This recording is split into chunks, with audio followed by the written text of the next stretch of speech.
Hey guys, welcome back to another episode of the Safari Pedals Show. I'm your host, Abby. If this is your first time here, welcome to the Crazy Wild Safari Pedals Show bandwagon. It's great to have you. So, today is a very exciting day. One, we have an awesome guest. And two, we're talking about something that I think all producers love, which is samples. Oh my God! Wow! So, here to discuss all crazy sample things is Manda. Woo! Woohoo! Hi. Welcome to the show. What's up? Thank you. I'm so honored to be invited to your little show. Oh. I'm so excited for you guys as well to have started all this. I can't wait to see all of your episodes, and I'm just happy to be part of one of them. Wow. First of all, thank you so much for being here and for being on the show. It's an honor to have you. And I just want to say to all of the amazing Studio Animal viewers at home, Manda is like my guru for content in general. Wow, Abby, that is an introduction. Oh my God. Yes. A content guru. I didn't know I was that even until now, but okay. No. Thank you. Well, you're so sweet. So Manda, thank you for being here. Please give us a little bit of your audio life story, who you are, what you do, and all the cool stuff in between. Let me just say, first, to have a little, backstory from where I come from. It could be interesting to know, just a short how I, grew up as a kid and in the teenage years, because that really shaped who I am today and why I got into all this. Short about that is that I really, I grew up in a really, musical, but not musical, like a music home, because my dad was extremely interested in music, in audio, recording audio. I remember I think we have a Christmas EP, from me and my sisters when we were kids, that my dad recorded.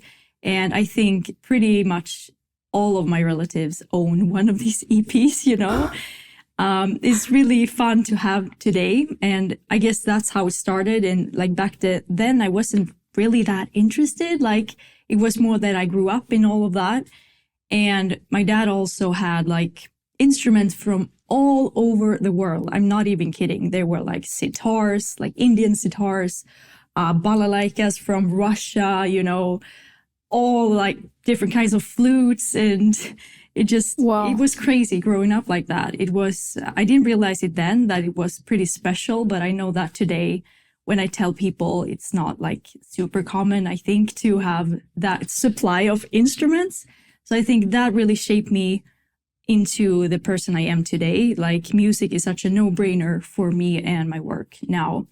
And, during the teenage years, I have had so many different bands, pop, rock, metal bands, cover bands, you name it. And that also, I think, was a great way to shape my musicality, my style and genre, and find what I like and not like. And I think that was a super, super important step. And also learn to team up with other people, band members, and also how to record in a studio and stuff like that. But somewhere around there, I was always that girl. I think a lot of girls can relate to this. If you're a singer or a musician or something, you just sit in the back and there's dudes in the front. I think it should be a little more even with, girls doing actually the technical stuff. And that is what pushed me into audio production, music production, to learn the craft myself. I was really sick and tired of not having the skills to create my visions myself. I always had to rely on someone else. And I was just sick and tired of it eventually. So I don't know, I started a YouTube channel. That's actually the first step of my music production journey. because I had no clue what to do. I was like, if you look back, you can watch these videos. I was super scared of sitting in front of a camera and everything.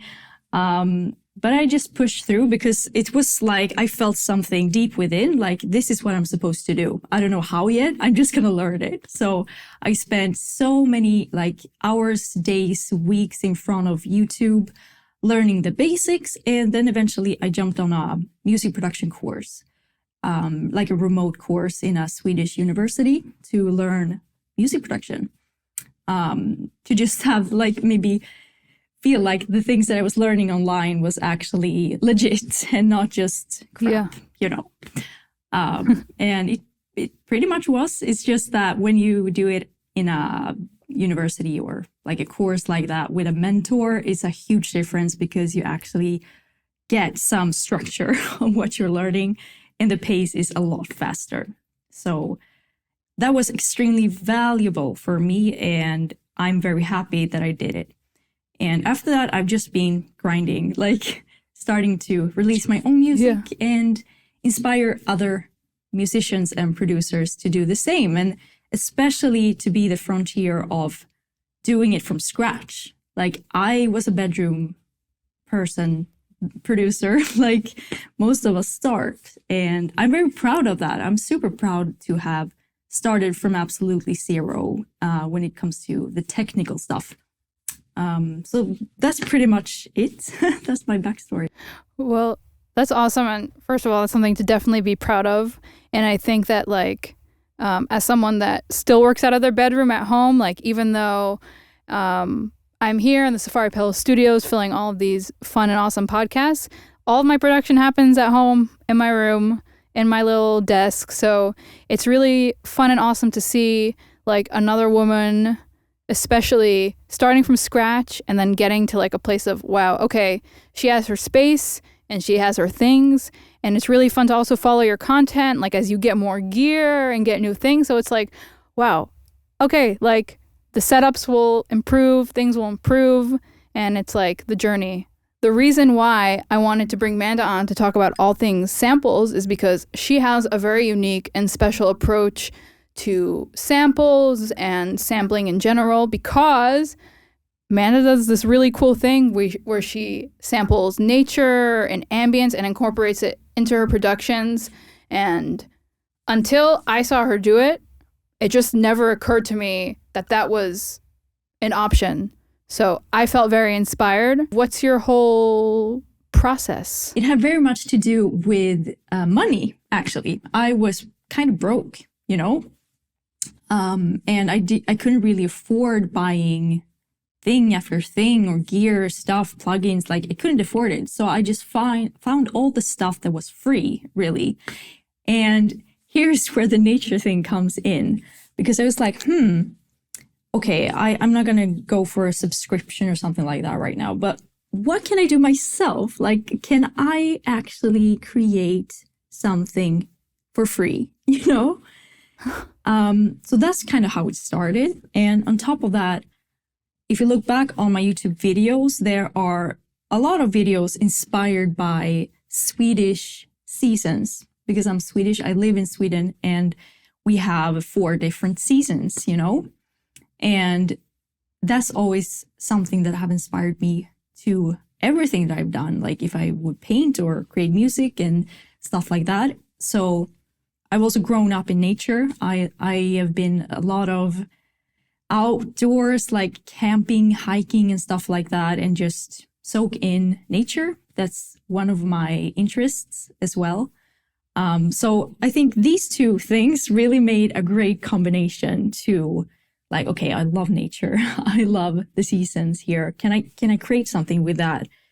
And I'm very much into music and music production, audio. And I mean, they fit perfectly. And I've seen other creators, producers, creating, because I'm not the first one who's making their own samples, but I found different styles from producers, like also from the northern countries, creating their own samples from, you know, ice or snow or wood or something like that. And I think it's just so sleek. I think it's super, super cool. So what I did, I packed a bag with, this microphone. It's a DJI, little handy recorder, basically, and a camera. And then I went out and started to hike, walk down in a beautiful forest that I kind of knew. I had been there once before, but this time, all of the trees in this forest, it was a pine forest, they were burnt. All the trunks were charcoal black. I mean, how cool is that? So my mind started spinning. I was like, oh my God, what can I make with this? We all know charcoal. It creates this kind of weird, super trippy texture sound that I always found to be very, very cool. So I guess I just, I put up a camera. I took my mic and I started creating stuff. I took sticks. I started scratching on the tree trunks. That's so cool. It just is fascinating to me how nature was always a part of you. Yeah. So now that I kind of got your backstory a little bit more, it was just always a part of your thing. So then to put it in your music production sounded like it was this natural flow. Exactly. And it definitely inspired me and really opened my mind to the possibilities of sound design. And also for all of the amazing Studio Animal viewers, this story we can kind of jump into. Your song Charcoal is out. It is. Go watch it and see the video, and you kind of get a little of the behind the scenes. Yep. And now I'm really curious, okay, you recorded all these sounds and you gathered. When you got back to your little setup, what processing do you do on charcoal sounds? Yeah. To how do you EQ a charcoal? Is there rules for charcoal compression? That's a great question. Probably the best one I've gotten in ages. How do you EQ charcoal? The answer is I have no clue, dude. I have no clue.